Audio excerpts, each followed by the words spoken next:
할렐루야. 우리 하나님을 찬양하는 일이 성함이여 찬송하는 일이 아름답고 마땅하도다.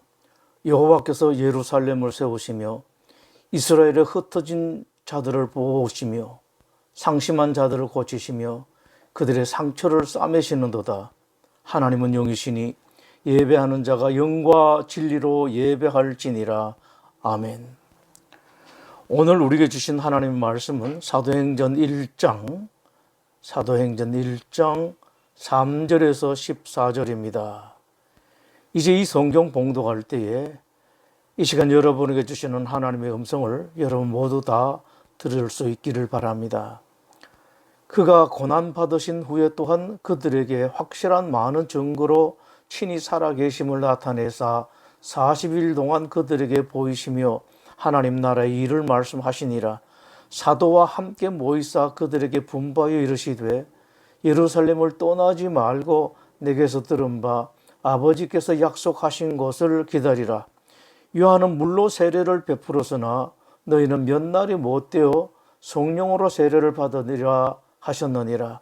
그들이 모였을 때에 예수께 여쭈어 이르되 주께서 이스라엘 나라를 회복하심이 이때니까 하니 이르시되 때와 시기는 아버지께서 자기의 고난에 두셨으니 너희가 알 바 아니요 오직 성령이 너희에게 임하시면 너희가 권능을 받고 예루살렘과 온 유대와 사마리아와 땅끝까지 이르러 내 증인이 되리라 하시니라.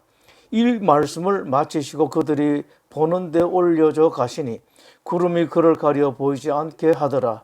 올라가실 때에 제자들이 자세히 하늘을 쳐다보고 있는데 흰옷 입은 두 사람이 그들 곁에 서서 이르되 갈릴리 사람들아 어찌하여 서서 하늘을 쳐다보느냐. 너희 가운데서 하늘로 올려지신 이 예수는 하늘로 가심을 본 그대로 오시리라 하였느니라. 제자들이 감람원이라 하는 산으로부터 예루살렘에 돌아오니 이 산은 예루살렘에서 가까워 안식일에 가기 알맞은 길이라. 들어가 그들이 유하는 다락방으로 올라가니 베드로, 요한, 야고보, 안드레와 빌립, 도마와 바돌로메, 마테와 및 알페의 아들 야고보, 셀롯인 시몬, 야고보의 아들 유다가 다 거기서 여자들과 예수의 어머니 마리아와 예수의 아우들과 더불어 마음을 같이하여 오로지 기도에 힘쓰더라. 한 어머니가 임종할 때가 되었습니다. 임종하시는 어머니 곁에 자녀들이 모였습니다. 그 어머니는 자녀들에게 아주 특별한 유언을 합니다. 얘들아, 내가 죽은 다음에 내 무덤에 꽃을 가지고 오지 말아라. 왜냐하면 나는 무덤에 없을 테니까. 나는 육체를 떠나면 곧장 유럽으로 갈 예정이다. 너희 아빠가 밤낮 유럽으로 데리고 간다고 약속만 했다가 한 번도 가보지 못했잖니. 임종에 모인 자녀들은 침통한 마음이었지만 이 어머니 말씀에 우지 않을 수가 없었습니다. 어머니는 마지막으로 이 말씀을 하고 난 뒤 눈을 감았습니다. 얘들아, 내일 아침에 만나자.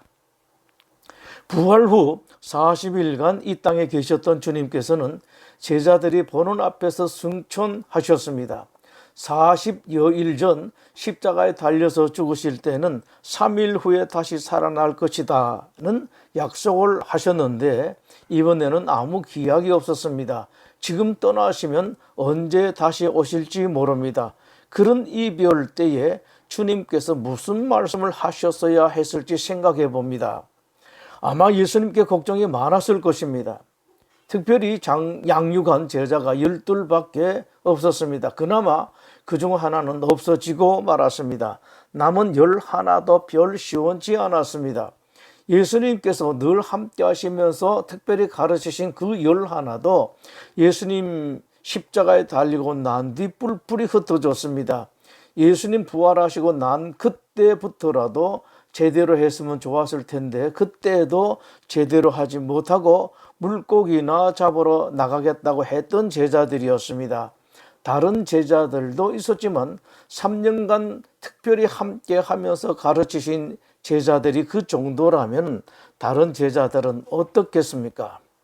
따라서 언제 다시 오실지 모르는 그 이별 때에 뭔가 단단히 부탁 하실 것 같았습니다. 예를 들면 나 대신 열심히 전도하라, 혹은 나는 제자를 너희 11밖에 세우지 못했지만 너희들은 제자 양육에 모든 힘을 기울이라는 말씀도 하셨을 것 같습니다. 혹은 내가 그렇게 당했는데 너희들이라고 가만히 두겠느냐, 어떻게 하든 간에 너희들만은 살아남아서 내가 하려고 했던 일들을 완수하기를 바란다는 부탁을 하셨을 것도 같습니다. 그런데 예수님은 전혀 다른 분부를 하십니다.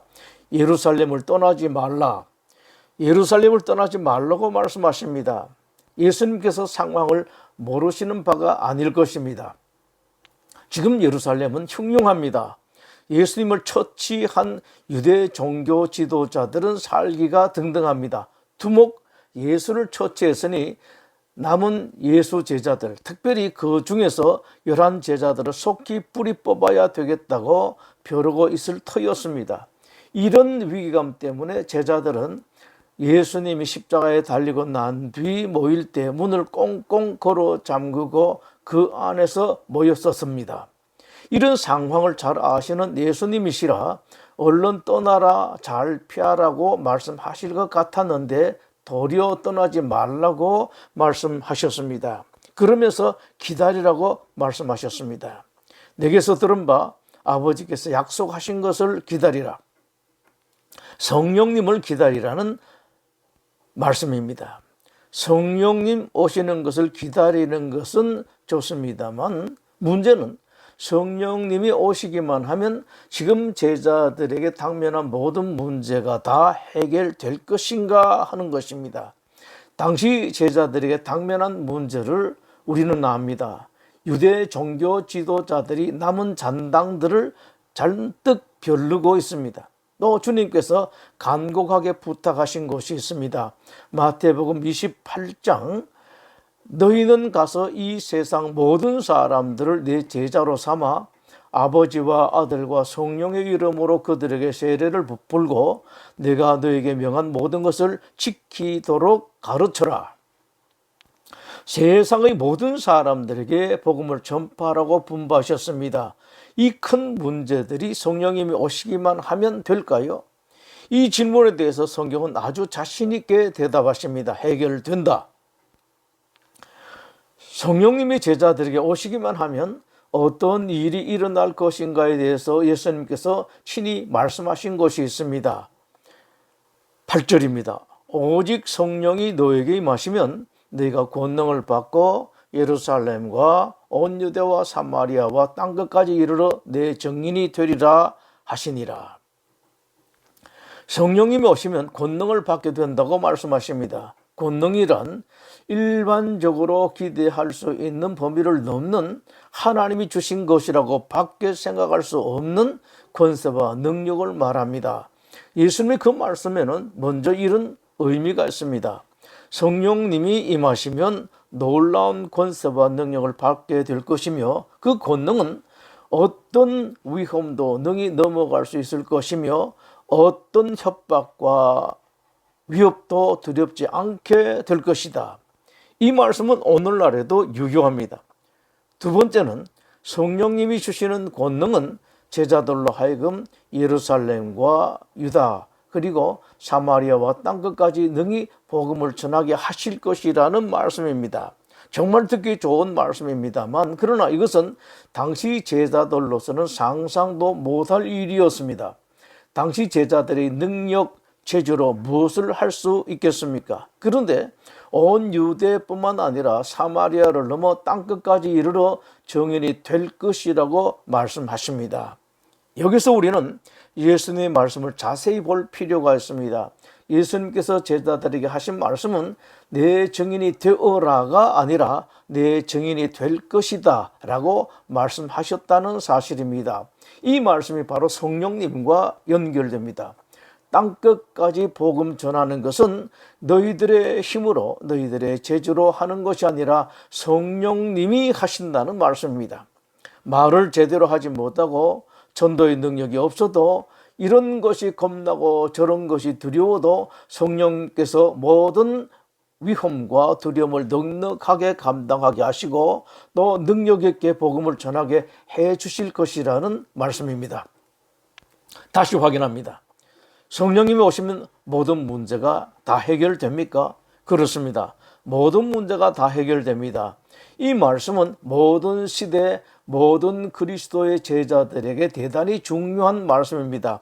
이것 때문에 예수님께서 성령님 오시기 전에는 어딜 가지 말라, 성령님 없이는 무엇을 하려고 하지 말라고 말씀하신 것입니다.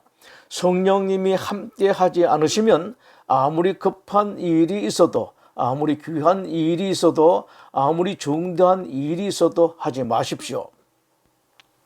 하나님이 수많은 기도 응답을 받은 조지 밀러 목사님이 하신 말씀은 모든 시대를 뛰어넘는 명언입니다. 결코 주님보다 앞서지 말라, 결코 기도보다 앞서지 말라, 결코 성령보다 앞서지 말라. 주님께서 성령님 오시기를 기다리라고 말씀하셨습니다. 이 기다림에는 중요한 요소가 하나 있는데 그것은 성령님 오시기를 사모함입니다. 성령님이 오시기 위해서는 우리 사모함이 필요합니다.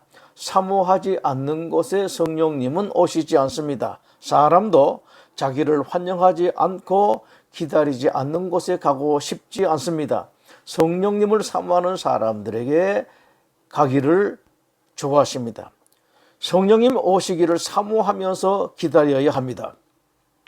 신자라면 누구나 성령님에 대한 소원을 다 가지고 있고 성령님 오시기를 사모해야 합니다만, 다만 성령님이 오시는 시간은 우리가 정할 수 있는 것이 아닙니다. 그것은 하나님께서 하시는 일입니다. 하나님께는 하나님의 시간이 있습니다.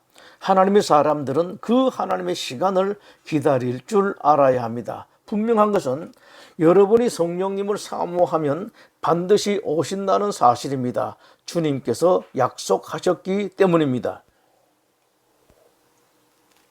너희가 악할지라도 좋은 것을 자식에게 줄 알거든 하물며 너희 아버지께서 구하는 자에게 성령을 주시지 않겠느냐. 이스라엘 말기였습니다. 이스라엘은 외국의 침략을 받아 온 나라가 유린당했습니다. 내부는 위정자들이 백성들을 수탈하기 바빴습니다. 백성들은 외적에게 유린당하고 위정자들에게 수탈당하여 죽을 지경이었습니다. 그러다 보니 백성들까지 도덕이 완전히 무너졌고 나라가 엉망진창이었습니다. 이때 하나님 종선지자 하박국이 하나님께 항의합니다. 하나님, 어찌하여 이런 일이 있을 수 있습니까? 어떻게 이럴 수 있습니까? 하나님이 정의의 하나님인데 어찌하여 이 악을 그냥 내버려 두십니까? 그리고 하박국은 하나님의 대답을 기다렸습니다. 그냥 앉아서 기다린 것이 아니라 두 눈 똑똑이 뜨고 하나님께서 어떻게 대답하시는지 잘 보이는 곳에 올라가서 기다렸습니다. 그 모습을 하박국 2장 1절은 이렇게 말씀합니다. 내가 내 파수하는 곳에 서며 성루에 서리라. 그가 내게 무엇이라 말씀하실는지 기다리고 바라보며 나의 질문에 대하여 어떻게 대답하실는지 보리라. 이런 말입니다. 내가 높은 데에 서서 두 눈에 불을 켜고 하나님 위해서 어떻게 대답하시는지 기다리겠다. 우리들에게 필요한 것이 이것입니다. 그냥 앉아서 시간만 보내면서 하나님의 대답을 기다리는 것이 아니라 하나님께서 어떻게 대답하실지 두 눈 똑똑이 뜨고 보면서 기다려야 합니다. 성령님을 기다릴 때 무엇보다 필요한 것이 기도입니다. 막연히 기다리기만 하는 것이 아니라 기다리면서 기도하는 것이 필요합니다. 예수님이 돌아가시고 제자들은 예수님 부모들을 한 자리에 다 모였습니다. 물론 모인 이유는 예수님께서 말씀하신 대로 성령님을 기다리기 위해서였습니다. 그때 예수님의 제자들이 성령님을 기다리면서 한 일은 단 한 가지 기도였습니다. 오늘 본문 14절이 그것을 말씀하십니다. 여자들과 예수의 어머니 마리아와 예수의 아우들과 더불어 마음을 같이하여 오로지 기도에 힘쓰더라. 영어 성경은 이것을 이렇게 표현합니다. These all with one mind were continually devoting themselves to prayer. 그들 모두가 한 마음이 되어 계속해서 모든 것을 쏟아 부어서 기도했다. 이것이 필요합니다.